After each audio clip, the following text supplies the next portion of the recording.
Hello, everyone. Welcome back. I took a little break there for a second. This is Brian Sanders, and you're listening to Peak Human, the podcast where you listen to all the episodes because they're all good. You can hear the whole journey. Go back and start episode 1.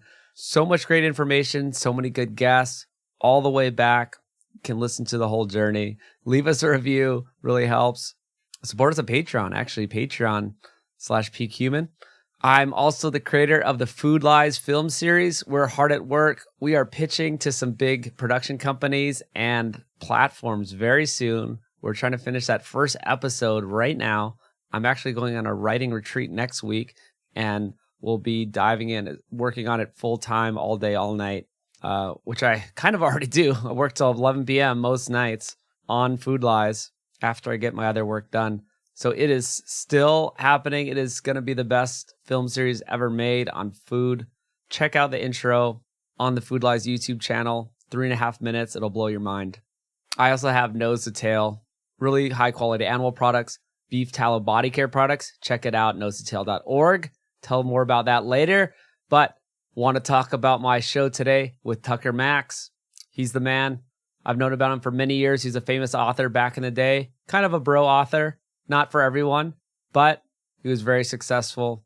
He started his own publishing company, Scribe Media, published some huge books, David Goggins' books, worked with a bunch of big authors, great entrepreneur, and now he's a great freedom fighter, and he's out on some land with a homestead farm. He's doing some really cool things, started a school with him and his wife and his kids and a bunch of other people from the community, unschool, you could say, going against all the mainstream thinking, teaching critical thinking, teaching life skills. I love it. People may have heard about his big blog article, Doomer Optimism, which he wrote a couple years ago during the beginning of COVID. Woke up a lot of people. I would suggest reading that. And I suggest listening to this show today because there's some really cool stuff that he's doing out on his land. He's outside of Austin. We did this podcast in person, sitting by his pool, with the sheep and the cows in the background. It was so fun to connect with him because we have a lot in common. We have a little freedom coalition forming in Austin. We're getting some people together, some leaders in the space. We actually had a freedom rally a couple years ago during COVID with JP Sears and Zuby and Doc Parsley and John Welburn, and it was amazing. Maybe we'll do another. So check this one out with Tucker. If you've ever thought about having your own land, getting out of the city, anything like that, you'll want to listen to this episode. It's all about food freedom, having your own source of food, and that means raising animals. That does not mean stocking up on a bunch of rice or something and throwing it in a bunker. We're talking about having skills, having animals, and having land. And let me know what you think. Support Nosetailorg. Share the podcast with a friend, leave a review, and we'll see you next week. All right, man. We're live with Tucker Max. How's it going? Good, good. Thanks for having me out here. Yes, of course. Thanks for coming. Absolutely. It's a hike out from Austin, man. I mean, it's a little longer than I thought, but you got to get out of town to have a good life these days. You're telling me I live here. Yeah, I got to see more of the property. Maybe we'll walk around Yeah, after. as soon as we're done, I'll take you around. Well, tell me, give us some context. People listening, people watching on YouTube, where are we at? What are we doing? So we're at my ranch. I moved out here. It's not really, it's more of a homestead. It's only like 50 acres, so it's not that big. Moved out here in Dripping Springs like 2021 or so. You know, all the COVID nonsense, and it was like, kind of woke up and I was like, oh yeah, being in a city, not the best call. We'd always wanted to get on land, but we just talked about it and never done it. Mm-hmm. And then it was finally like, okay, let's get out. And then we also started a school out here for our kids. Are all young, like 9, 6, 4, and 2, and started a Waldorf out here, mm-hmm. With a bunch of other families. And it's pretty great, man. It's like, I mean, you can look around and see. Like, I love it. Yeah. Yeah, it's really nice. It's almost like, bro, it's crazy, man. Like being out on land. I had always talked about it and always wanted it. It wasn't until I got out here. It took me 6 months, at least, to actually relax. You know, because when you live at least for me, when I live in a city, even Austin, which Now it's kind of like it's been Californified by like all the implants, but like even before it was like pretty busy and tumultuous and chaotic and constant noise and stress. And you get out here and it's like it took me 6 months before like my nervous system adjusted and I slowed down and relaxed. And then now I go into Austin and it's like, ugh. I lived here, and I used to. I mean, there's still great parts about the city. Don't get me wrong, but like I don't even think I noticed. In fact, I know I didn't when I lived there. How stressful and chaotic just the baseline interactions are, and traffic, and all those sorts of things that you just don't think about when you live them all day every day. And you come out here. It took me a while, and now it's like. It's such a serene, relaxing existence, but it actually took a while to get used. Like at first it was a little bit disturbing and unnerving. Like I always felt like, hold on, something's wrong. I need to be doing something, like the lack of less than go sort of energy. It took me a while to let it go, but now it's like the best. Yeah. I think my crowd, people listening, the people I hang out with in Austin, we all have this vision of getting out here and living like this, and it's kind of just back to being a human, right? It's like that. It's like this is. It took you a while to decompress from the normal state that people think what we have to live like. Yes. And they're like, oh no, this is how humans lived. I went to Africa 2 years ago and spent some time with the hunter-gatherer, the Hadza and stuff like that. Like they have a whole different version. Imagine that. Yeah, right. They have no possessions. They have no to-do list. I was just thinking about to-do lists. They have zero to-do lists. Imagine never having a to-do list. It's just like, what do you want to do? Oh, let's go hunt. And they just start running and they just go hunting. Exactly. They don't plan it either. It's not like, oh, let's go. It's just like some guy gets up and then everyone gets up. Yeah. That's the life. That's like how my sheep are. The podcast is called Peak Human. I'm going beyond just nutrition. We get into regenerative ag and we do stuff. But like the ultimate peak human is getting outside of society, right? That's the end goal. That's why I said a lot of people are into the same thing.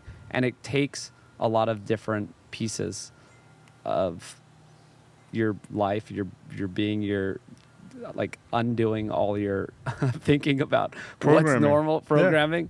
Yeah. And so you're on this path ahead of me and there's other people who are ahead of you, right?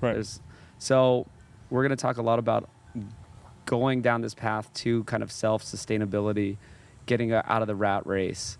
And there's a lot of components of that. And you even wrote about that. I think you came back on the radar for a lot of people, writing the Doomer Optimism. Yeah. But just a little more context. You had a successful writing career. You wrote right. So I kind of came into the public consciousness about 2002, 2003. I was one of the first people to really kind of write on the internet. Like before the word blog existed, before MySpace existed, like I was putting out, like stuff that was internet native, right? My writing, I was like the first one to go from blog to book and best-selling book and then blog to movie. So I wrote a book called I Hope They Serve Beer in Hell and some sequels, and they sold like about 4 or 5 million copies. And the first book spent like 5 years in the New York Times bestseller list, and it like the New York Times said I invented a literary genre. Basically, all I did was write stories about all the dumb shit I did in my 20s: drinking, hooking up, throwing up on myself, acting like an idiot. And I did it like my real name, and I put it out in public, on the internet for free before anyone was doing that. And so it kind of, I was early and good enough. And so it kind of took off. And so I did pretty well with all that. Those 4 books all sold really well. Hey everyone, just want to jump in and talk about Nosetailorg. This is my company. This is boutique. This is small family farms, families working with me to make the best products. We do beef tallow body care products, deodorant, hair care, skin food, soap, even lip balm. We do it all made from beef tallow. Amazing stuff. People swear by it. I'm telling you, this is the best stuff. I won't use anything else. Doesn't have any crazy chemicals, no fake scents. It's just essential oils, some fat, some natural oil. Your skin soaks up that animal fat. It's what your body wants. It's what it needs. We also got the good meat. Guess what? Primal's back in stock. It's been months. We have not had Primal. We have the ground beef with the organs in it back in stock. This is our best product. Now you can buy a box, get your primal ground beef, get the other cuts. Go to nosetail.org. We're finally back in stock, shipping out each week, every Monday. Get your box straight from our regenerative ranch in Texas. Higher quality animal product out there. They do it the best. Check it out, nosetail.org. Retired from that, I started a company called Scribe Media. We basically help people write and publish books. We did David Goggins' book, Can't Hurt Me, and his next one, and then Tiffany Haddish and Dan Sullivan and a ton of really well-known people. And then I sold my shares out of that about when I moved out here, a year and a half ago or so. And then now, man, all I really do is that, like, my wife, she's got her own company. She's kind of scaling her business now. And so I focus on the ranch or the homestead and the kids. Like, we have 4 kids and we have some help, but like, dude, 4 kids, like that's a full-time job basically. And so getting them to and from camp or school and, cooking and that kind of stuff. And they're all young enough where I think it's really important to always have at least one parent who's there a lot. And right now, it's kind of me. So that's how I got here, why a lot of people know me, et cetera. Yeah, and then I wrote a piece like a year ago just about like the way I see where the world's going. And I think I was probably very similar to most of your listeners. Like, I thought I was awake to it, the way the world worked pre-COVID. And then COVID the lockdowns happened, and I'm like, oh, shit, I was not that awake. Like, I really woke up and I was like, okay, like, this is nonsense. And then, I wasn't anti-vax, so I didn't even think about vaccines. Like, it's just not a thing that came. And then I'm like, wait a minute, like, hold on. Those people who I thought were kooks before, they're kind of kooks, yeah, but they may have a point, right? like just because they're kooks doesn't mean they're wrong about everything. Yeah. And then there were, once you go down that rabbit hole, and I was like, and a big part of us getting on land was my wife and I knew we wanted to be on land before COVID happened, but it wasn't an urgent thing. It was like, we'll do this someday. It'll be nice. And then the whole lockdowns and everything happened, and we're like, oh, we need to control our water, and we need to control our food, and we need to control our power, because if we don't, then these people who are trying to control us are going to win. And like, that's just not acceptable. So, well, yeah, I describe it the same way, where I thought I knew how the world worked before COVID, because I've been awake to this food stuff. It's like, okay, sick care system, big pharma, right? You kind of generally know how that stuff works. And you're like, the news is fake, like government kind of sucks. But then it really hits you. And then, I remember it hit hard. It was after 2 weeks of this, I'm like, something's up. I was actually talking to this nurse girl, hang out, dating, whatever it's called these days. Right. This nurse girl, she was downtown LA. She's like, this COVID stuff is not what they say on the news. Yeah. Like, she was inside in the ICU. In the hospitals, and she's like, oh man, she was great though. She woke me up to a lot of things. And I started thinking, like, maybe these people aren't kooks. Like, these people talking about how the world really works, maybe they have something. Well, even if they are, like, Alex Jones is such a good example. He's a kook. Like, I know Alex. He is a kook. It doesn't mean he's automatically wrong about everything, right? Like, there's certain things he said, like, at least 20%, 30% of what he says is nonsense, right? Let's even go 50%. But it doesn't mean the other 50%, he was like, there's plenty of things he said where I'm like, he said in 2017, where I'm like, wow, he was just way ahead. He's exactly right. He said way ahead. Like, someone being schizophrenic, dumb, kooky, weird doesn't make them automatically wrong. It just means maybe you got to investigate their claims a little bit more.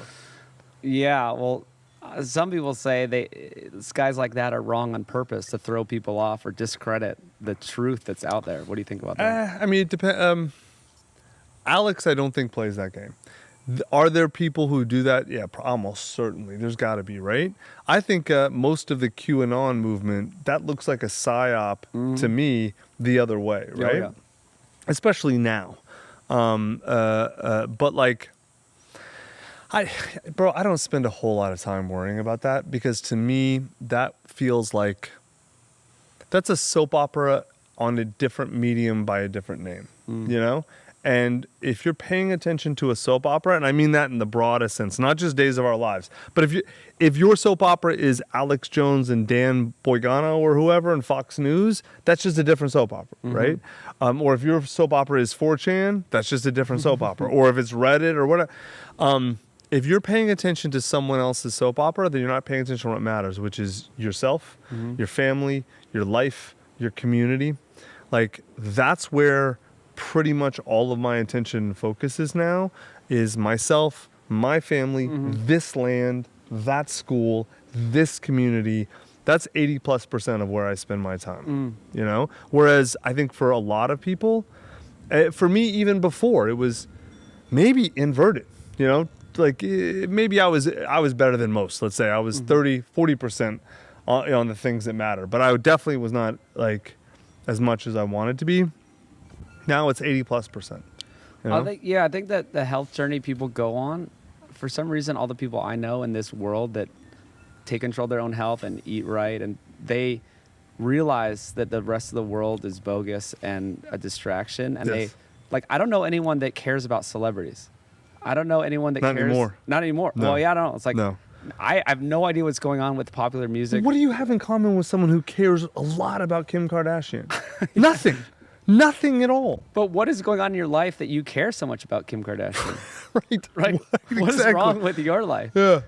It's like you must have nothing going on. And or it's like, I mean, sports are great, and I played sports my whole life, but I don't know a lot of people that are obsessed with sports. Same way. I loved football, and now it's like, there's a part of me that still loves it, but like I don't really watch it anymore because it's like everything I said about soap operas applies to pro sports exactly the same. Well, it's like, why do I want to know about your stats? And I'm like this and that. Like, do you care about my stats? like I don't really get it. Maurice Jones-Drew made that joke one time about he wanted to start a fantasy football league for like attorneys and lawyers and accountants, so he could like go into their office and be like, you know, like, you screwed up 3 accounts last year, like you lost me my league, my white collar fantasy league, you know. That's amazing.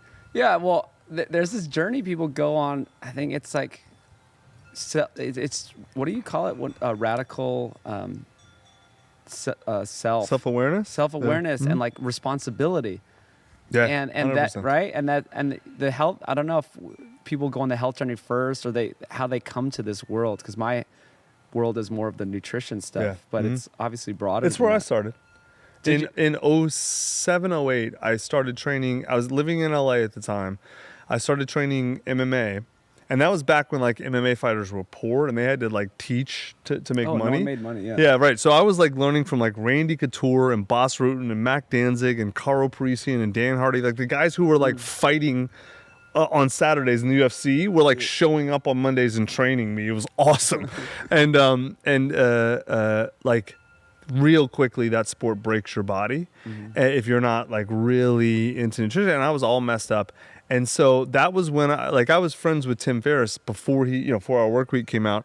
And I remember I asked him, like, he was super into nutrition then. He was way ahead of most people. And I'm like, I remember calling him, like, dude, like, I can't get out of bed in the mornings. And all I'm doing is like, MMA for 90 minutes a day. And that's it, like physically. He's like, oh, because you're eating a standard American diet. I'm like, what does that mean? Right? And so he introduced me to kind of like paleo and fish oil and refined carbs and all that.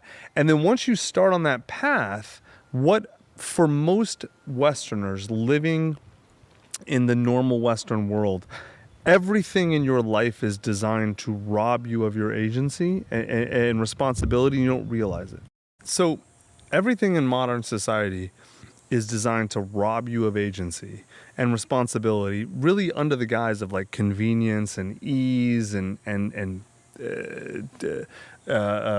excitement and all that stuff. But nutrition, once you dive into nutrition, it's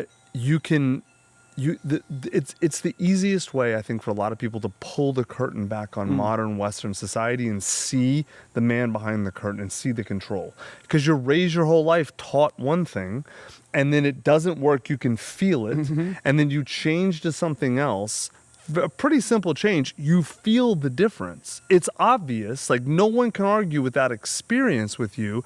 And then you start to, well, hold on. My experience is different than what I'm taught. And then you pull the curtain back and you realize, oh my God, everything I'm taught is bullshit. Like they know it's bullshit. Like this, hold on, this is totally intentional fabrication designed to trick me and make me fat and buy horrible stuff. And it's like, once you see that, then it's like the obvious question is, well, where else in my life am I being lied to?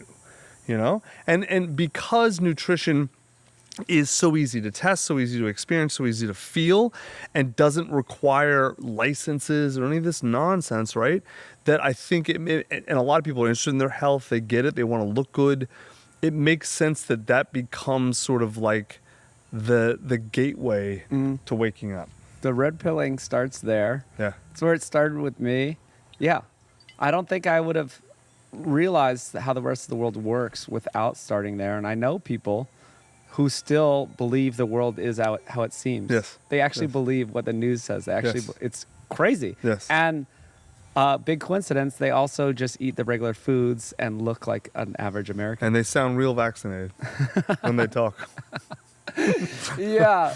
Well, I don't think I know anyone who's vaccinated. I'm sure I do. I don't ask people, but you can always tell. Yeah. So, okay. So you got kind of red pilled with the nutrition stuff first. So that was like 2007. Did you have you didn't maybe have some amazing like weight loss journey, or was it just you felt better in your body? I was in decent shape because I was still like 32 at the time. So, and I was enough of an athlete that, you know, but it was, I probably lost 10 pounds. I got ripped and I felt like I woke up and like, I would be like, woof, let's go, like jump out of bed. Like, it was like, oh my God, like it was a radical difference. Like, and so then I really went deep in that rabbit hole and realized, oh my goodness, and found kind of like, Sally Weston or Weston Price Foundation and Sally Fallon and that whole group and all those sort of, and now my wife and I, and she was, when my wife and I met, she was CrossFit, she was down that hole too. And it was like, it was so awesome to meet like a smart, intelligent girl who like made her own bone broth. And like understood why oysters were important and like didn't eat like refined carbs. And it was like, oh cool, I don't have to have this conversation with you. Like you get it, right? And so like we've been doing that for 15 whatever years now. It's so instinctual. Like our kids are like that. Like they make fun of their grandmother because she likes McDonald's and like, Granny, this is why you're fat. It's so good, man. Oh, man. Like our kids are like, and like, we tell like, they're like, well, why do these people eat this? And we tell them, well, they believe this and they got fooled here and, whatever. And so like our kids get it and it's like, they're like, they look like normal, healthy kids. Like nothing, they look like an average kid 30, 40 years ago. That now, like most kids are not at Waldorf tends to be different, but like you go look at public school kids and it's like, oh my God. Ugh. Oh, the stats are crazy. We're putting together those stats for my Food Lies film and it's amazing. Yeah. Not amazing. It's hideous. It's horrendous. It's a nightmare. They have these stats like 1 in 3 kids born these days are going to have type 2 diabetes. Yeah. And there's I don't even know. I don't even want to go over all these stats. It's so bad. Dude, type 2 diabetes is diet. Yeah. It is diet. Yeah. Like it's just what you're eating. Well, people say it's genetic too. Like we're also in the intro to the film, we're talking about the fat acceptance movement. I'm like, yes, if you get everything wrong, then it makes sense that you try to shift the paradigm, normalize it, be like, oh, well, it must be genetics and it must be fine to be fat because everyone's fat. Yeah. I'm not. You're not. No. It's the psyop. I love that calling it a psyop. Now there's even people thinking that we're insane for calling it a psyop, and you're like, oh, are you some Reddit bro who's like a incel who lives in their basement? Because you even use the term psyop. I'm like, no, you are part of the psyop if you're making fun of us. But bro, like this is one of those things where it's like, it's a self-correcting problem. Those who think that we're the fooled ones. I'm like, okay, cool. Go live in your douche cube, eat your processed sludge. Watch your porn, go live in the Matrix if you want to. I don't care. Yeah. I'm out. Yeah. And I'm not going back, and what they decide to do at the end of the day doesn't really If it has an impact on me, it's only because I choose it. It doesn't have to have an impact on me. I joke around that there's going to be people like us that live sort of outside of society, and like 100 years from now, they're gonna people on the Like rascal a different scooters. species. Yeah, they're gonna show up on their Right. tour bus with the rascal scooters, Right. and they're like, "Who are these people?" It's gonna happen. Well, okay, so we're going through. We're at 2007. You like started your health journey. Sounds Right. very similar to my health journey, where I was always playing sports. It wasn't like I was a big mess. Yeah. But yes, your body composition completely changed. Yeah. You don't have all the inflammation and Yep. sore joints. Yep. And then, I love the Weston Price stuff. Yeah. Or It's great. Deep nutrition. What's her name? Amazing. Kate Shanahan. Yeah, She's in Shanahan. the film. She's Yep. a legend. Yep. All these people. I went out to Sally Fallon's ranch Yep. on the East Coast. These are all the same people. Uh-huh. So I'm glad you found that. Veronica, your wife, is Yeah. all about that Yep. stuff. Mhm. I just started talking with her about her medical Yep. practice. Uh-huh. So there's all these things of getting into this new society Right. where we need to have our own doctors, our own schools, our own thing. So you're doing a lot of those. Veronica's doing the medical side. Yep. The school side is something I'm really interested in. Yeah. Tell me more. I mean, so when we started, if you don't have kids, I've never said people who have a passion for education who don't have kids. I guess now, like, you're starting to see, well, maybe because some of them are whatever, but like, I didn't understand anything about education, educational styles or whatever until I had kids. Then had a kid, had one, then we had 3 more. And so you kind of like, okay, our kids are going to go to school. So then I dove deep into that world. And I thought for sure, first off, I knew like there are good in quotes public schools, but public school is an absolute disaster in all ways. I went to public school. I hated it. I'm not sending my kids to public school. I don't care. I'll find another option, right? And if you don't know that, there's a great series of books by a guy named John Taylor Gatto, who was like the New York State Teacher of the Year like 3 years in a row or something crazy like that, who wrote about like kind of the definitive modern history of education and how like basically it's designed to create slaves, right? And I don't mean that metaphorically, I mean that literally. And if you think that sounds kooky, cool, just go read the history. It's not even a disputed history. It's like right there. Just go read it. Go figure it out. All right, so then, but I already knew that. But I didn't know like what educational style, like, I didn't even, what's Montessori, Acton, whatever. So I kind of dove deep into it. There's a lot of different educational styles. Acton is this one that kind of started in Austin, actually, by a guy named Jeff Sandifer, who built a big early on in software, did really well, cashed out, and it's a very entrepreneurial school. Like the way that they design it is everything the kids do, they have to initiate, right? Which, like, to an entrepreneur sounds amazing. Like this is, and I thought for sure I would send my kid to that. But then I dove deep into, like, I went and sat at the Acton and watched the kids for a day or two and the teachers. And I was like, I don't know. Like, it wasn't bad, but it just seemed very, I don't mean this in a bad way, but it felt a little Lord of the Fly-ish to me, And it felt like they were treating kids like adults, and kids are not adults. They are different, right? And they have different developmental stages. And if you try and treat a 6-year-old like it's an adult, you are missing the important developmental stages for a 6, 7, 8, 9. And I know enough about childhood. I mean, that's a basic tenet of child development. I'm like, And so, like, I liked Montessori, but Montessori seemed very, I don't know, like, very teacher dependent. And then I found this style. There's a bunch of others we looked at, but this thing called Waldorf. And like my loose understanding of Waldorf was it was a bunch of hippies in the woods playing in dirt, right? And I'm like, this sounds stupid. Like, it sounds like one of those goofy Austin things. But then I actually kind of researched Waldorf. I'm like, oh, hold on, like, it actually kind of had this weird, crazy origin. Like, this German guy like dreamt it up. I'm convinced he like went and did mushrooms in the woods for like a few years and then came out with this, but that's not the official story. But it's kind of unusual dude. And then I went and visited, and I'm like, oh God, this is amazing. Like, it really is like a little village. Imagine like a hobbit village in the woods, and every classroom every grade has its own classroom, and the teachers are like they are kind of hippie-ish, but that's not the right way to think about them. I understand why I thought it's just they're very emotionally connected to themselves and to the children, and the way they interact with the children is just so healthy. And I was blown away by this was pre-COVID. I visited Austin Waldorf. I remember spending a day watching one of the kindergarten teachers, and like at the end of the day, I was like, will you be my mom? Like she was just like.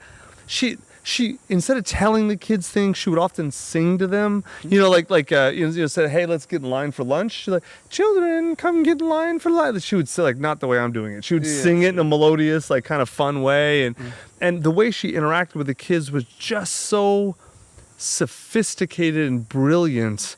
Like, if you understand psychology in kids, but like to the kids, it just felt natural and fun and wonderful. And it was like watching the kids respond. I'm like, this is it. This is the way. Like, I couldn't think of a style better than this. So we put our son in Austin Waldorf. He loved it. Kindergarten was amazing. And then COVID hit, and not the teachers, but the administration there were absolute COVID lunatics. I mean, bro, I'll never forget this. When I was very emotionally moved by the George Floyd video too. I understand why people were super upset by that video. I get it. But like when that video came out, the headmaster of the school sent, like, I'm not exaggerating, I think it was like a 5,000 word email. It was a complete emotional vomit about George Floyd and race to the Waldorf school. Like, what the... This has nothing to do with Waldorf or education at all. I don't want to hear your bullshit. Like, I went to high-level universities. I knew woke that stuff has been infiltrating universities for a long time. And I'm like, oh man, this guy's infected. Like, I saw the woke stuff early because if you go to high-level school, you were almost certainly you were a lawyer impacted before? by it. I went to University of Chicago for undergrad.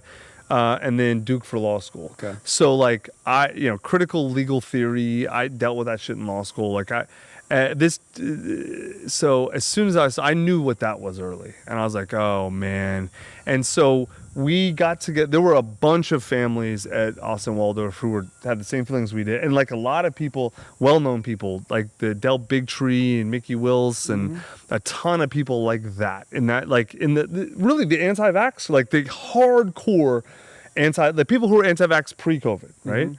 And there were a lot of those at this Austin Waldorf because they didn't require any vaccinations, right? And so like all kinds of Californians had moved to this school. I had really no opinion on vaccines one way or the other in 2019. And then all of us got together. There was about 50 or 60 families. We started our own school, and it was kind of a temporary school.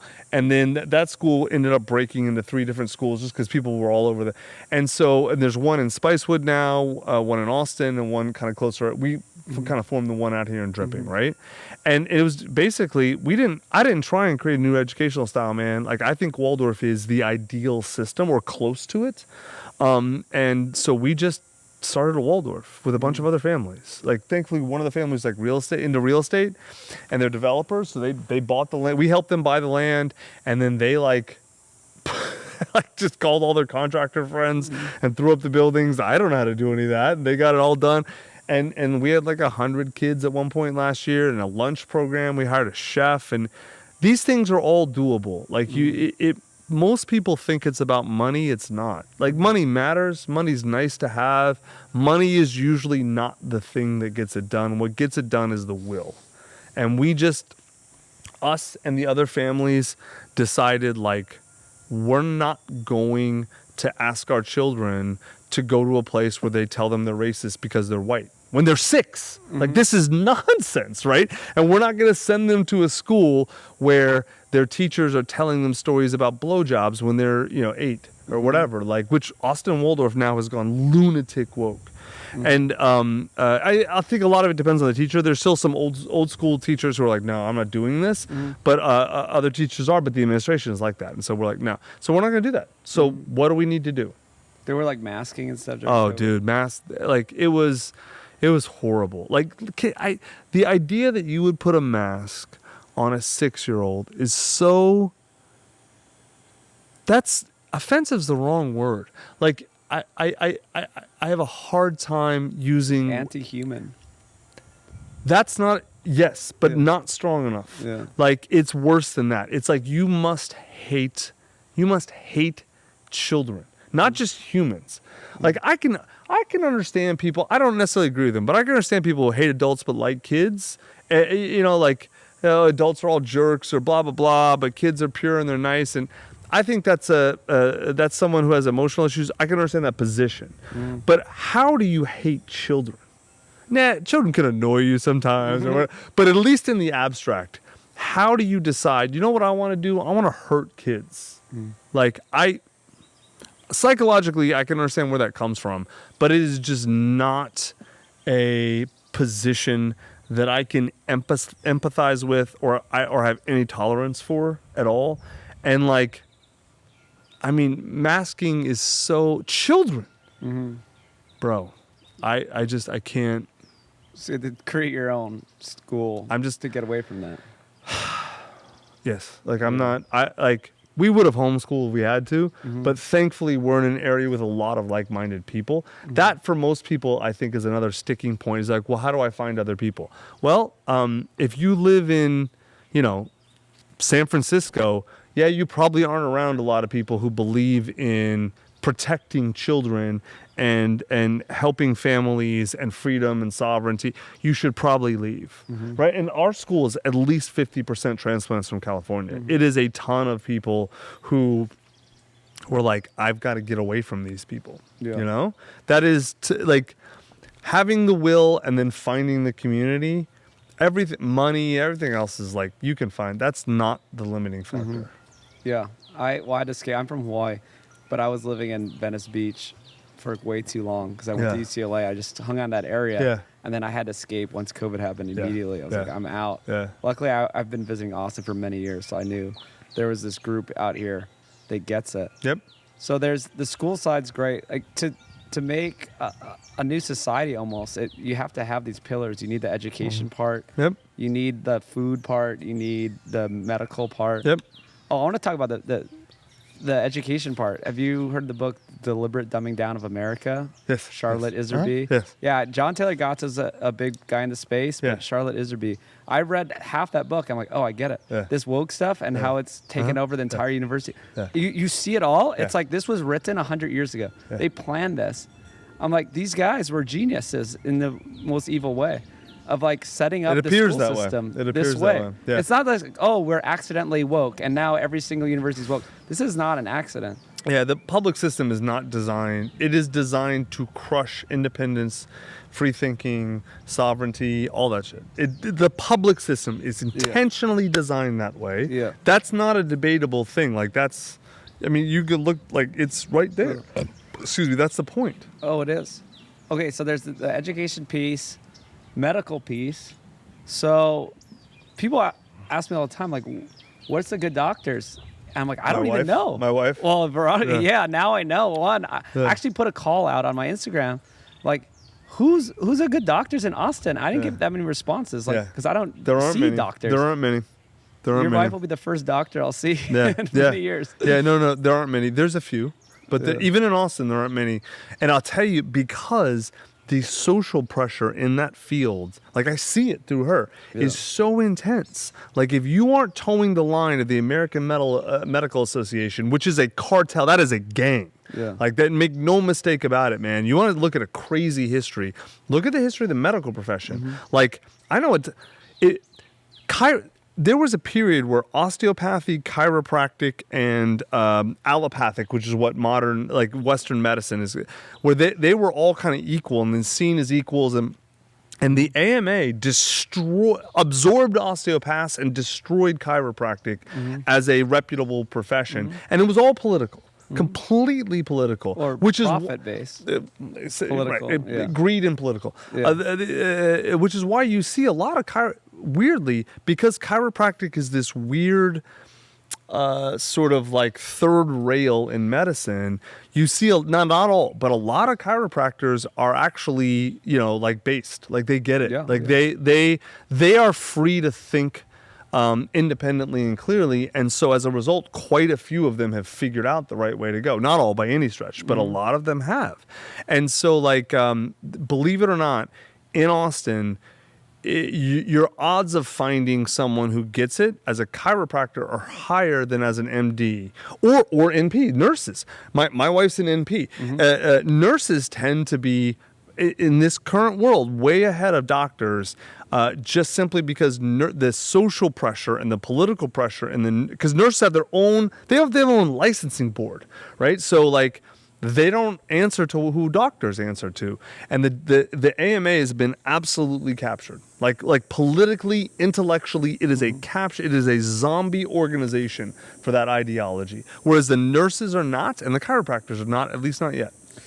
Like, I mean, there's a lot of chiropractors who are members of the Sapien Center. I'll tell you that. And the nurses, the thing is, the nurses are they're just in their own world. I know a lot of nurses, and there are a lot of unhealthy nurses. Yes. What is up with that? They're just, I mean, my friend. I would ask my wife about this. So my impression from the outside is that the type of, first off, nurse is a female-dominated profession. Like, it's like 94% or something like that, 95% female, right? So it is the type of women who become nurses tend to be caretakers, like by nature, highly empathic.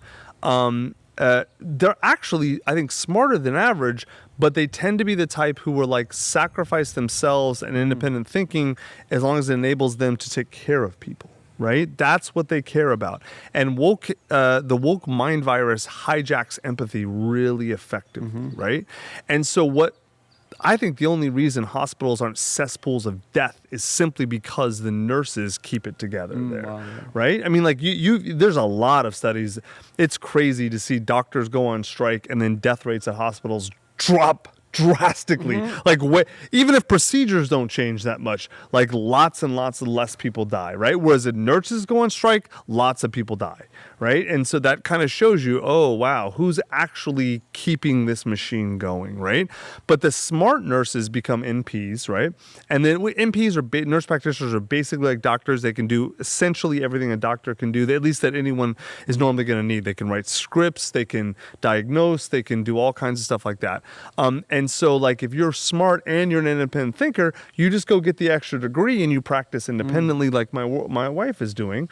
And so you see a lot of chiropractors who have the ability to write scripts are because they're also NPs, right? And so those are the professions where I think you can be an independent thinker, but because it's so female and so caretaker and so empathic based, nursing will get the people.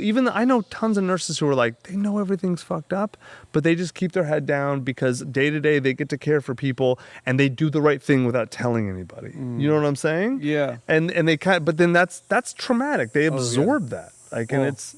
They're stuck in this system. I talked to nurses for many years that reach out to me. They're like, I'm stuck in this system and they don't know what to do. Yes. But what about, there's also the shift work. The nature of it is really unhealthy. It is very unhealthy. Right? You're working all night. Firefighters, same no thing. circadian rhythm messed up, no sleep. And then also, there is something to do with this like food addiction stuff. Like 100%. Right? They're eating donuts and it's just a nightmare. Bro, the food at hospitals, it's comical how bad it is. It's like, it's worse than fast food. It's actually unbelievable. It's the worst stuff there is maybe to eat on the planet is what's served in hospitals. Well, that's how I say sometimes, like, that's how you know it's fake. Yeah. That's how you know these systems are bogus, is because it's so bad, it seems like a joke. It's like, this is a medical institution where you go to save your life, and they have rows and rows of donuts. And like, everything there is the most processed, cheapest, worst food. I give blood every quarter just because it's healthy for me, right? I don't give a fuck if it saves someone's life. To hell with them. But no, I'm kidding. That's a good side benefit. That is cool, but it really is, especially for men as you get older because of iron issues. Like donating blood is actually very good for you. I'll go into the blood donation center, and I mean, dude, it is the Doritos, like candy bars, Oreos, like it's not even that it's like sweet, like fruit. Yeah. It is the worst processed stuff. It is like literally the worst stuff you can eat. Full of seed oils, full of processed sugars and grains, and the worst kind. And they're like trying to shove it on me. I'm like, get that away from me. I will leave. I will absolutely leave without donating if you insist I eat any of this. I'll drink water. Otherwise, get out of my face. That's amazing. It's like incredible. Like, it's unbelievable. Yeah. it's infected. All right. Well, okay. So then the medical system. So the medical side. So okay, we got to go away from that. Yeah. Which is what people are doing. But I'm kind of like building this framework for like a new society. Yeah. Right. It's like you got to get the medical side. You got to get the schooling. Food is big. You missed 3 most important things. Oh, yeah. Food, water, power. Yeah. Like education and medicine are super important. Got to have food, water, power. Yes. It's why we came out. It's why we picked this place, right? Yeah. So like all that land, grazing land is mine. And so like we have a flock of 35 sheep. We have 2 cows, which will eventually, we're going to process those 2 in there. I don't think we're going to run cows on this land. We're going to run all sheep because we can I could probably run at least 60, no problem, without stressing the land, probably even up to 100 once I do small cell grazing. But even at, let's call it 40, if I have 30 to 40 breeding ewes, 1 ram that I rotate out every year or so, right? Oh, dude, I can feed my entire family and other people. Just meat and nothing else, just that.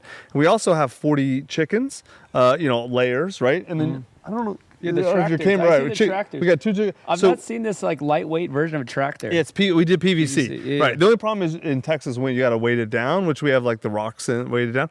But it's super light. My kids can move it. So we have 100 meat birds, 40 which we do once a year. So that's like 2 chickens a week. It's great. We do 40 hens, bro. That keeps it. We have so many eggs we give away to like everyone we know. We have crazy. If you want some eggs, I'll send you home with some eggs. And so it's not that hard to be food independent. And we have a ton of space. There are a lot of people I know who are food independent on 5 acres or less, or 6 acres or less. 10 is no question. Yeah. No question, right? And then, so that's important. Water, we have rainwater capture, right? 40,000 gallon tank. I'll take you. So we got a metal roof. It all drains off into there. Plus, we have a well for irrigation. I don't trust ground wells because they can be poisoned. They can, like, if the well breaks or the pump or whatever, there's a lot of points of failure on a well. A well as a backup is great. A well for irrigation is great. But we put in a rainwater capture because that's as pure as water gets. I guess unless you distill it. But rainwater is super pure. We still have filtration in a Berkey. So, that 40,000 gallons is probably 18 months of water. 12 to 18 months, depending on how long a shower my wife takes. And then power. So we're on the grid, which is Pedernales Electric, which is run off a dam. So pretty resilient. But then also we have generator backups with buried propane tanks. And we have a solar backup that, like, one of those really good EcoFlow. It's not on the house. For a couple reasons, I decided not to do that. If someone does, I can understand that logic. We decided not to.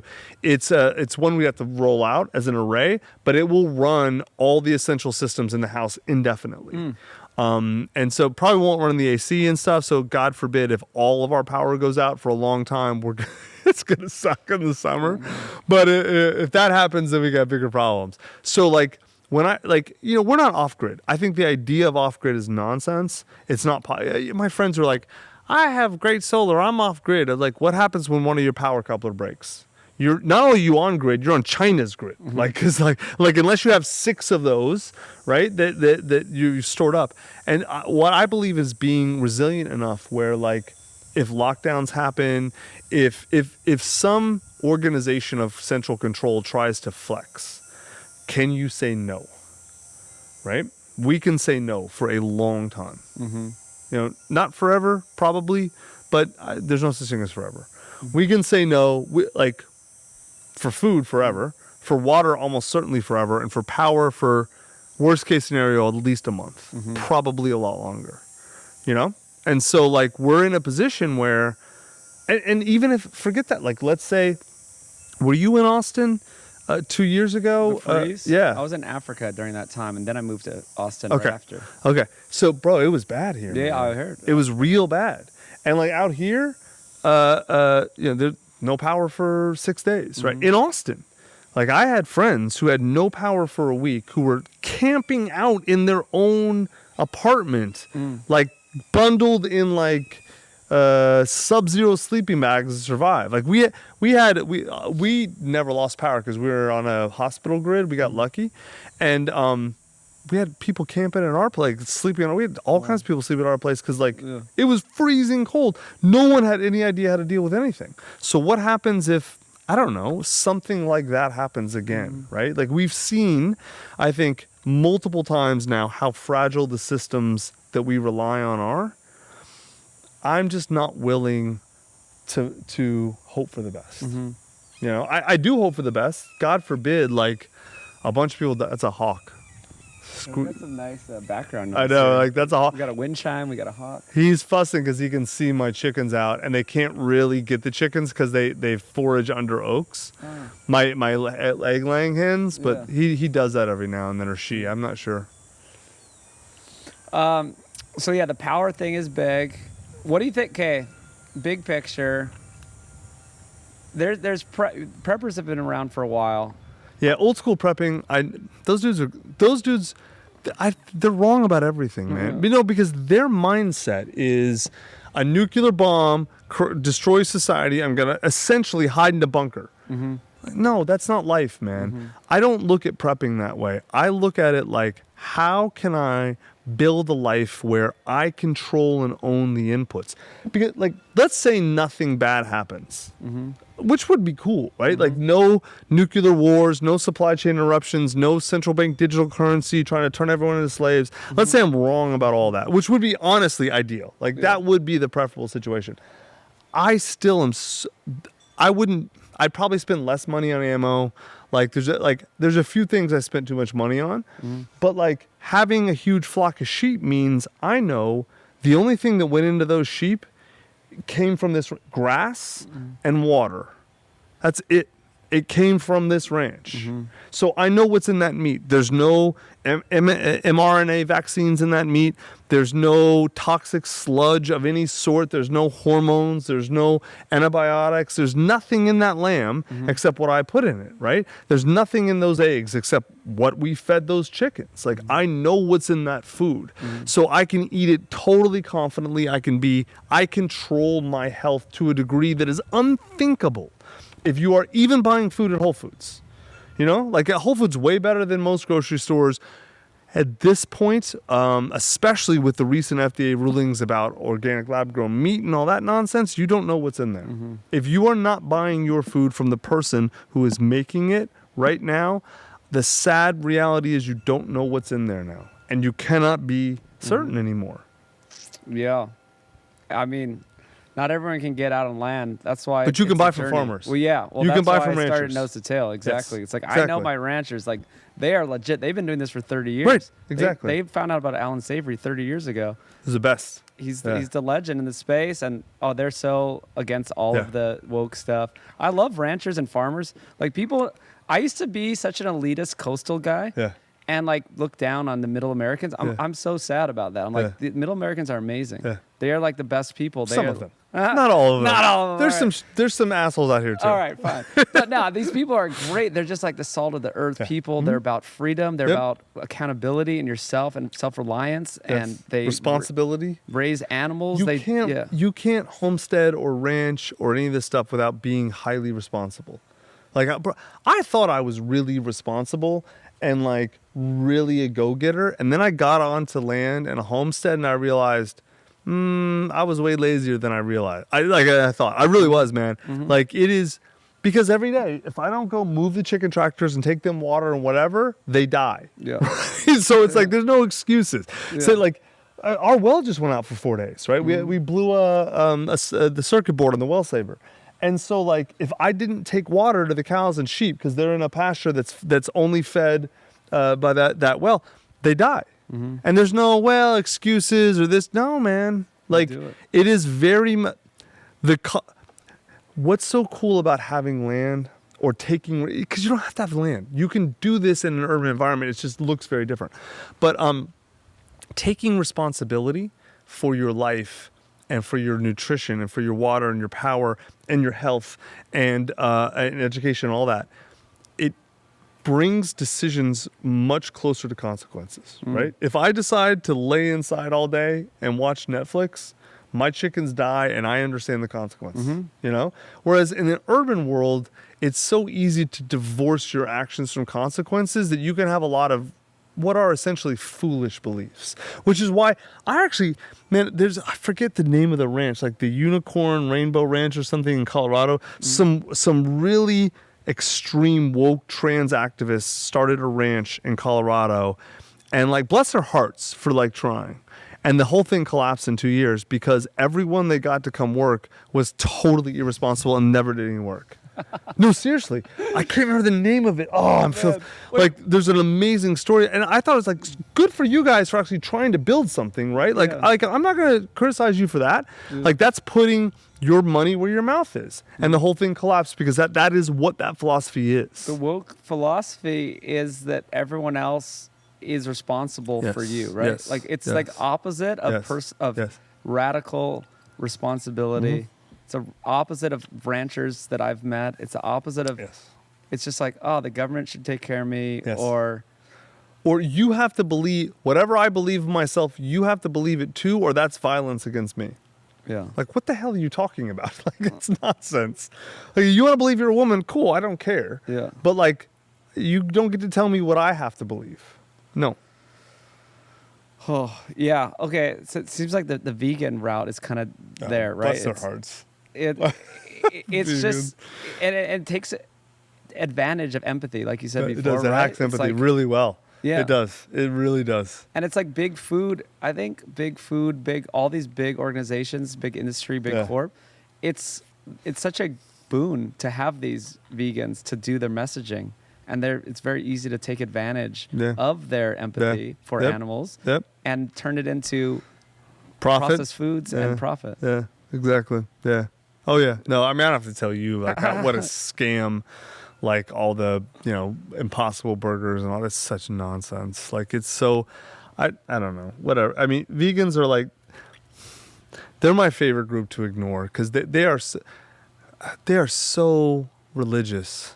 Like it's crazy. I mean, wokeism is a form of religion too, but the veganism is like that is a fundamentalist religion. The question I always like, if they force me to talk to them, I'm always like, what facts would change your mind? And they can never give an answer. And I'm like, it's a religion for you. Yeah. I don't need to talk to fundamentalists. Yeah. Like we have nothing to talk about. Like I can tell you what facts would change my mind. Yeah. Like show me this data, that data. Like the China study. I'm like, oh, stop. Oh man, there's a province in the China study that ate the most meat and they lived the longest, and they just left that part out. Of course they did. Like, why would you put in facts that don't support your argument when you're a fundamentalist? That's not how it works, dude. Yeah, that's interesting. The open mind thing is big. Of like, can you change your mind? Do you have an open mind? Can you look at it from a higher level? And I think that's what I've done recently. Is like zoom out more, and my criticism of the standard paradigm people, like I've talked to people who believe in the standard medical system, medical paradigm, nutrition paradigm. Yes. And I'm like, well, why do you think there's only one way to do it? Because I believe there's many ways to do nutrition. You can be carnivore, you can be pescatarian, you can be anything in between. Yes. You can't be vegan. That's not healthy. But you can be pescatarian and be healthy. You even can be vegan. I've seen people pull off vegan. They might not be as healthy as they could be. But like if it's a supplementation, right? Yeah, I mean, like it's like okay, fine, whatever. Like it's not, you're not hurting me by you just being vegan. If you decide I'm just going to be vegan, okay, cool. On your own. Yeah, whatever. Oh, exactly. If you're not hurting, I mean, you want to be a little unhealthy and angry all the time and have bad B12 levels and whatever. I don't care. Do it. Okay, but the point is, I believe in many ways of doing things, and I'm always open to change my mind, and I have changed my mind. But then these people, they're like, "Oh, I'm evidence-based." Like I'm like, "All right, so they're TV-based. That's what they are." They're TV-based. You do what your screen tells you. That's what they do. But even people, that's hilarious, and yes. But even people beyond that who are like, "Oh, well, I went to like 8 years of nutrition school. I have a master's." I'm like, "Where do you think these studies came from? Like, where do you think? I know. Like, what is this evidence that you're talking about?" When people say that, I always be like, "Well, if I went to 8 years of divinity school, does that mean I'm like that God's real?" Like, because they're always atheists, right? Yeah. Which I used to be, and then like, but even with God, I'm still like actually, I changed my mind because of an experience, not because of like what a div school taught me. It's the same thing. It's like you learn this in school. How do you know they were right? Like, and then their brains fry. You know, like it's just like, Why do you, well, because of this study. How do you know that study's right? Who financed that study? Like they don't go past 2 or 3 steps and that's it. Well, and also it is just one way of thinking. That was kind of my ultimate point. Is like, okay, you believe that saturated fat's bad and that red meat's bad and this and that. Like, this is your one way of thinking. They're like, okay, lean meats and fruits and vegetables, this is the only way. I'm like, there's not only one way. And why do you only believe in one way? You are stuck in your Of course. evidence-based like thinking. Yep. Oh man, it's not evidence-based though. That's the thing. Well, that's when you got to. It's narrative-based. Yeah. That's I always bring it back to the food lies series because I need to finish that and get it out there. But we kind of zoomed out and like to explain a lot of things. You have to understand big industry. We don't have time to go into everything. But everything started like 100 years ago. We need to go back. Well, it's like the Federal Reserve. There's like the big systems. The sugar industry, sponsoring all the Harvard studies and all that. The education system, the media, the sick care industry. All this stuff goes back 100 years or more, right? It's like this is all controlled. And if you don't understand that, then it's going to be hard for you to understand that they could all be wrong. Like that's hard for me too in the beginning too. And in the beginning of COVID, when I woke up to more, I'm like, but how could everything on the news be wrong? The most powerful thing, this is a thing I knew, but I didn't really internalize pre-COVID.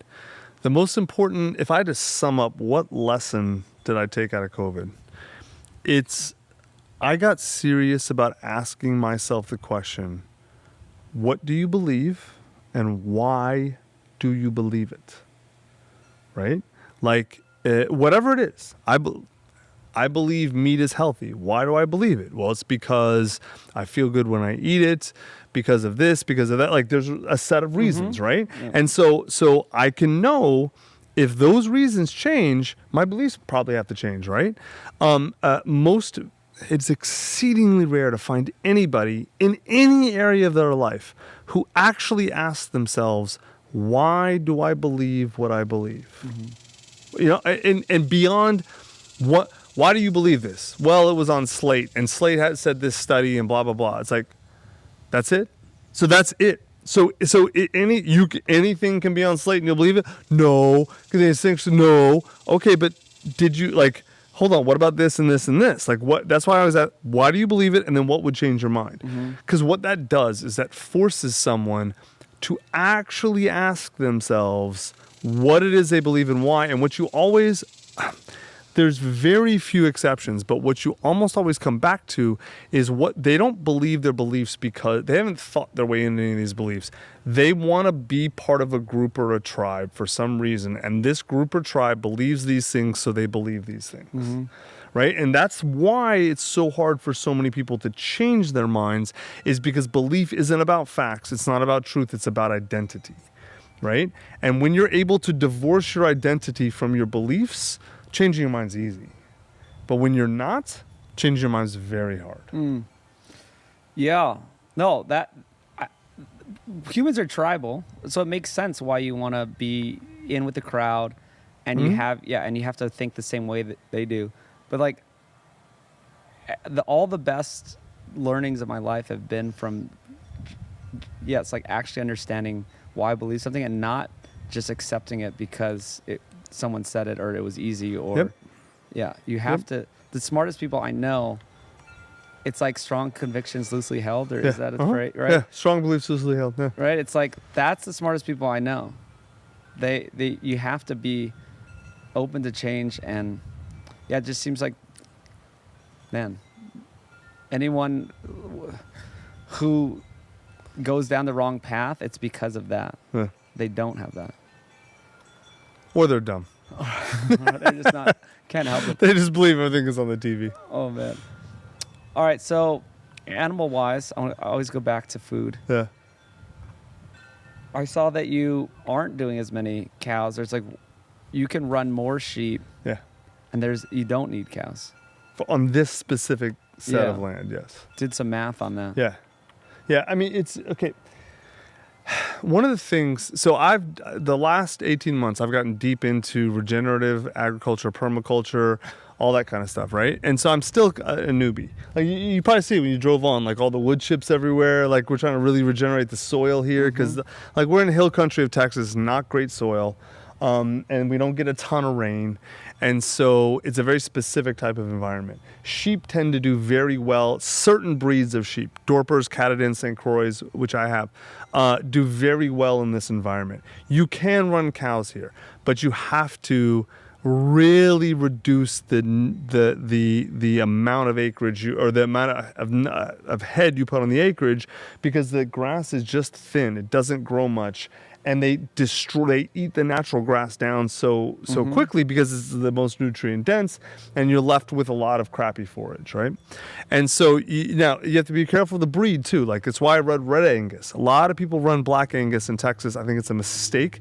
Black Angus cattle are originally from Scotland. They're bred for cold weather. They do fantastic in Nebraska and Kansas and Minnesota. They are not designed for Texas. Although some of that stuff has been bred out of them. Red Angus are a whole different breed, heat adapted, grass adapted, right? So it's why I buy from BSAC. That guy Will runs. He's a buddy of mine. BSAK Ranch. He runs a whole Red Angus herd with all specific cattle. I bought mine from him. I don't know if you can see him out here, but what I've realized on this land is it's just, man, I can run 2 cows, and that's it. But and I can't graze the cows in the shaded areas because a lot of that has the irrigation stuff and they just break everything. They're just total jerks, man. And so whereas sheep are way less destructive of stuff, they eat everything, but almost as much as goats. But I can run them in our front yard. I can run them in the backyard. I can run them in the chicken pen. I can do adapted small cell grazing just with the fencing I have. And they're far less impactful on the grass. And so I can essentially get more meat per acre with sheep. And once they're way harder on fences, but once you fix the fences, they're actually easier to run in a lot of ways. They need a lot less water. And they can forage on a lot wider array of food that grows out here. I'm talking about this land, huh? What about predators? Predators are the big problem. Yeah. And so you don't need predator protection with cows, at least in this area. Because there's just the only stuff you ever worry about cows are calves, and that really there's no big roving packs of coyotes here that are going to take down calves, and so you're fine. But here we've lost probably 9 or 10 sheep over the last year to either domestic dogs or coyotes, right? So I have, I'll introduce you to them. I got 2 livestock guard dogs, 2 Great Pyrenees, and kind of adapted them to sheep. They're great. We haven't had a coyote loss since then. So, but livestock guard dogs are expensive. They got to eat food, whatever. I'm kind of lucky. I'm on a hunting lease. I kill a lot of boar, wild boar, and then I kind of feed them the boar. It's a natural diet, which is way better for the dogs. Dogs love it, and so it's cheaper for me. If you don't count the cost of the hunting lease. Yeah. Right? It's part of your fun, though. Right? It is. That money goes in a different. It goes in a different bin psychologically. Yeah. And so and the dogs are great. They protect the chickens. They keep deer out of the garden. We do grow vegetables, but gardens is whatever, a luxury for us. And we're just kind of starting it. We did sheep first. And the best part about sheep on this place is because we only have 50 acres. We don't have space for a bull, right? We couldn't run a cow-calf operation here. It's not enough space. But we can easily run a self-sustaining herd, or of sheep, and or flock of sheep. And so, we're about to. Our sheep are pregnant as hell. They're about to drop, essentially their next huge. We're gonna get. I think we got 26 pregnant right now or something like that. So we're about to get a bunch of ewes or a bunch of babies. And so we can do that indefinitely. So we can be absolutely food independent. And if I wanted to segregate flocks, I wouldn't even have to rotate the rams out. I could do that, but I'm not. That's silly. I can get other rams from other places, and I like to rotate my rams through different breeds because what I want to do is I've got a mixed breed. I want to create my own what are called bulletproof sheep. There's a couple places that do this where essentially we're gonna I'm gonna breed 30 ewes and keep every keep the best 30 ewes and process the rest, right? So like if the ewes are getting foot rot a bunch, you kill them. If they're not good moms, you kill them. You kill them and eat them. And we just keep breeding the same 30, 40, or keep the best 30, 40 ewes. They're the most resilient. They're the Right. best. They're totally parasite resistant. Yeah. They're like all the things that, like, if you look at big commercial sheep operations, they tend to be very fragile because they put a lot of time and effort into keeping all their sheep alive all the time, which in the short run makes sense, but in the long run costs you a lot more money. Like, I've never called the vet on my sheep because I bought pretty resilient sheep, and the way I'm breeding them is like, and the way I'm processing them is the ones who aren't working real hard to stay alive just become food. Yeah.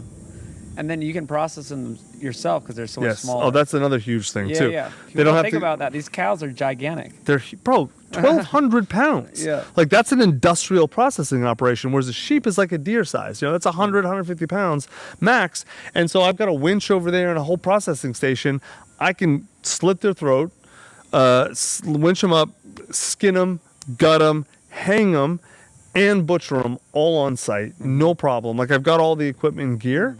It's no problem. Like, it's once you learn it, it's like, it takes a little while to learn. It's a little kind of weird if you're not used to butchering animals. You got to get in there. Yeah, it's a thing. Like, it's hard work, and it's like a little bit gruesome and bloody. But once you get used to it, my kids do it now. My 9-year-old helps me process. It's like just a chore for him. That's great. He's never going to be vegan. No. No. I think vegan, it also comes from just a lack of connection with nature, right? Totally. It's like the vegans are the ones in Santa Monica. I always make the joke, the soy latte Santa Monica coffee shop. Yeah. Those are the ones, Yeah. the vegan. It's not like the rancher that understands the circle of life. My daughter loves animals, loves them. She has a chicken she calls Betty. She carries around. Animals have a role here, and we love them and take care of them when they're alive, and when it's time for them to go, they go, right? And it, like, it's funny, we got the cows first, and they wanted to name them, and I'm like, all right, listen, the cows are going to be food, right? The steak we eat, like, okay, they get it. So I let them name them, understanding that, so they named them Beef and Steak. And I'm like, all right, that's cool, so you understand, right? Yeah. And they get it, yeah. I like that. So how do people... How do we create these societies? Like, do you see that happening as a solution? Yes. That's a great question. I know exactly where you're going to go with it. And I've thought about this a lot. I think most people are going backwards. They're trying to create a society. You cannot create a society. What you can do is you can make the changes you can find other people similar. You can band together with them, or you can just start it. But the thing you have to do is you've got to make the society you want to create begins with your actions first, right? So, like, I'm on land. I'm raising sheep. I'm raising chicken. We're processing them. We are collecting our own. Like, I'm not talking about what people have to do. I am doing it, right? And so, like, I think it starts, and bro, you can do a ton of this stuff. Again, the details are very different, but you can do a lot of this in an urban environment. Like, I think a lot of people see it as like either all or nothing, and they think, like, most people, the way they talk, they're used to talking about what we need to do. There is no we. Like, we is an abstraction the way money is an abstraction. Money exists, but only as an idea, as a story, same as we. There is no we other than what we decide we is. But whenever someone says we need to, what they mean is they want other people to do it, right?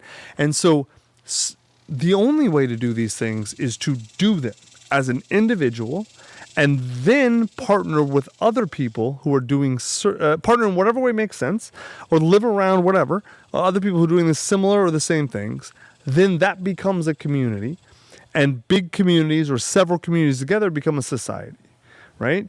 You don't start top down with this. You start bottom up. And that means, like, if you're listening to this, thinking about, I want to do that, you start where you are.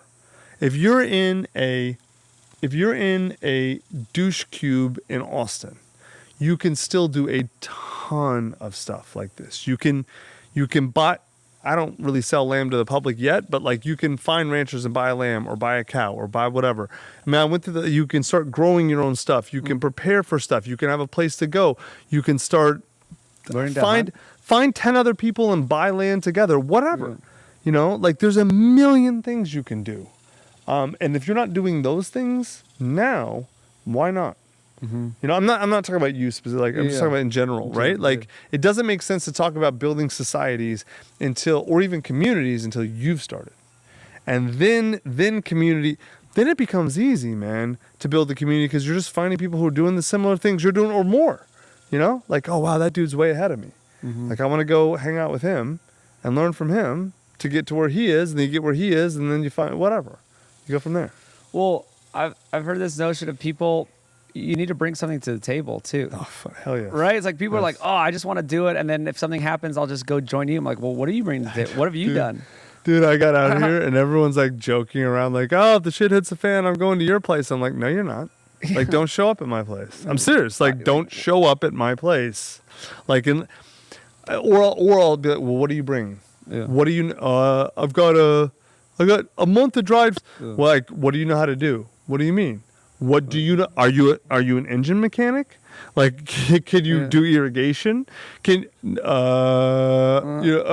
can do marketing. Okay, cool. So physical labor. All you are is manual labor. Yeah. You know? Like, right. What skills do you have? Well, that's why doing it. Well, it's just if you start doing something, then you are developing those skills, and then you're attracting Which people. I had zero when I got out here. Yeah. Oh, dude, I tell people all the time, like, this is actually...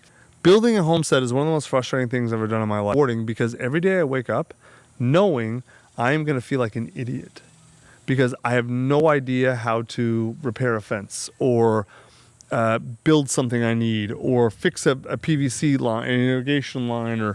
I got out here and I knew it's my buddy who's like very mechanical came out the other day for dinner and he like I have a workshop now and that has like actual stuff that builds things. And he's like, dude, you didn't own a screwdriver 3 years ago. He's like, what's going on? I'm like, man, if I don't know how to do stuff out here, then either they'll cost me a ton of money and a lot of time to get someone out here to do it. That's the best case scenario, right? And they do it well.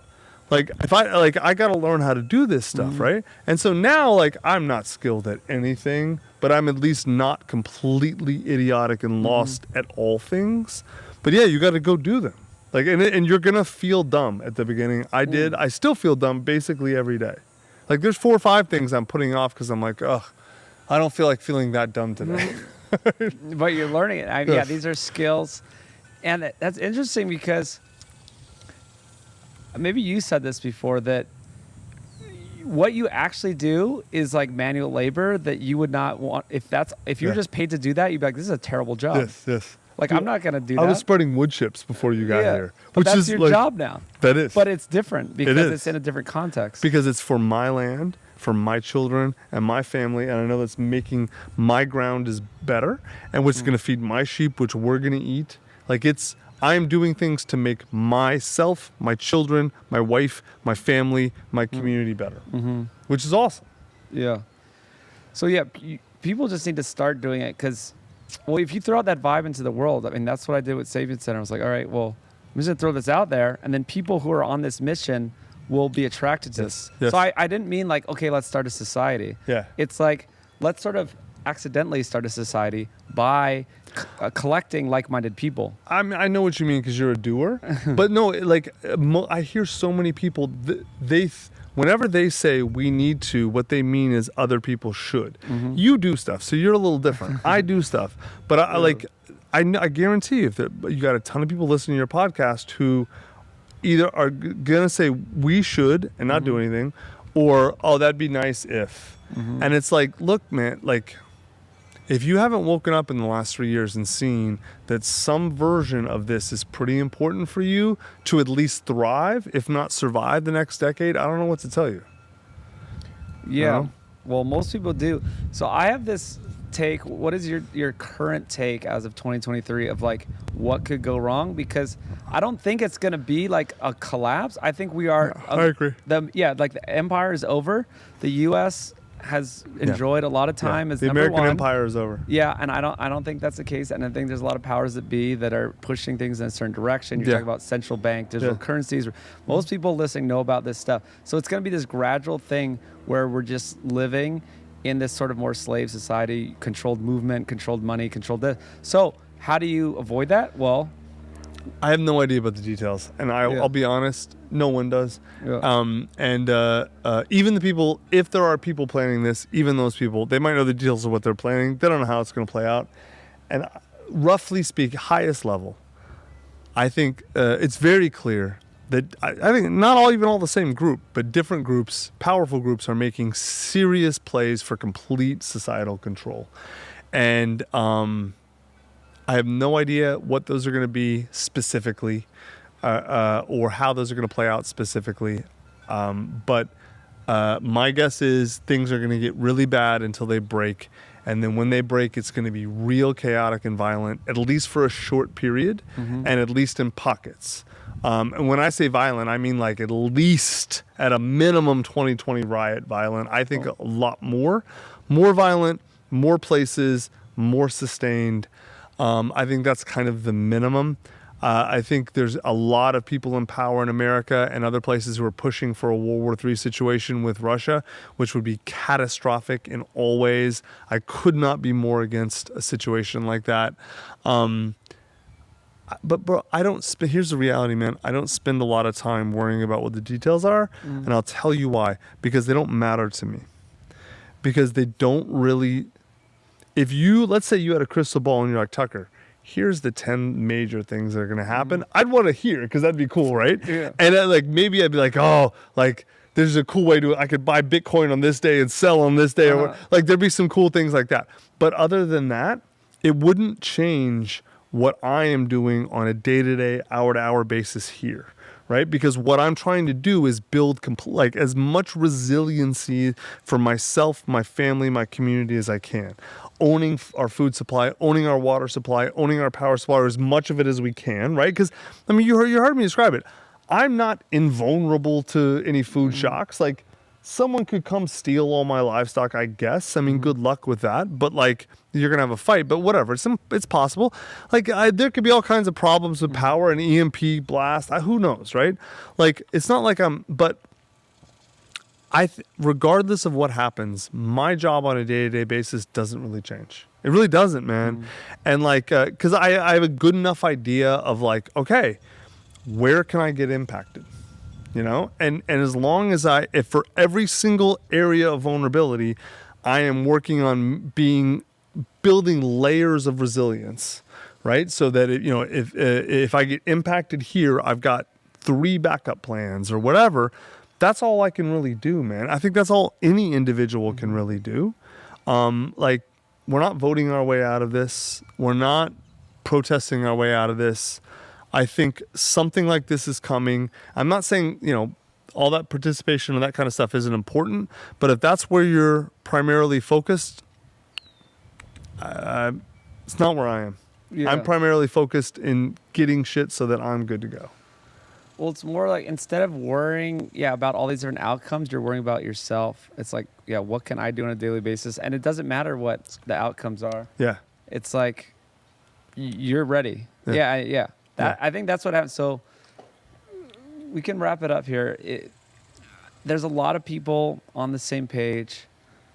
It's about doing what you can. And I don't know if there's going to be like a acute collapse or if it's just slow, right? The slow process. But either way, if we just start having redundancy systems, being prepared, it's like, I don't want to start a commune. I think that's going to be terrible. That would collapse. It doesn't work. They don't work. No, it's like we can start something, and it could be based around a business maybe, and maybe I'm interested in finding some land, and maybe we have a retreat center. And it's like, this is based on a business. Business, you need to have money. It needs to make sense. Like, this guy shows up, and he does his work, and we're not going to run on good vibes. And no, that's nonsense. No, it doesn't work. Yes, no. But so it's like, I think there's this slow thing of people gathering together naturally. Like, I know people that have some land and they want to have families there, but they don't have families there yet. It's not like we're just going to grab all the families and do it. They're like slowly, I'm putting this intention in the world to find the good families, and it could be a 3-year process. One at a time, and you learn how to do it. We are, in a sense, it's funny, man. Like, the way that people used to live and have lived for centuries, we got away from, and now we're going back to that, but it's not going to be exactly the same because of all kinds of different technological changes. In a lot of ways, it could be better. you know, but we're going to have to relearn a lot of things, and that takes time and it takes effort, and you just have to go do it. Go start, man.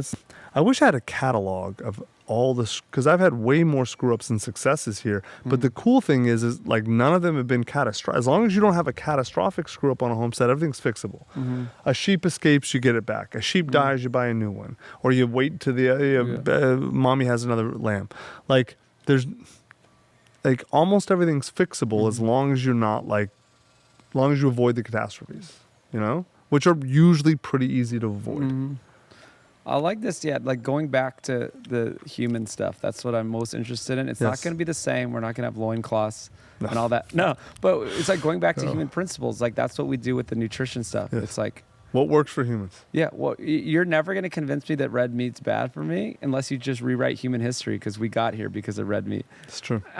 But you can convince me of other things. Like maybe there is some stuff that is bad for me that I think is good for me now. Yeah. And yes, I will change my mind.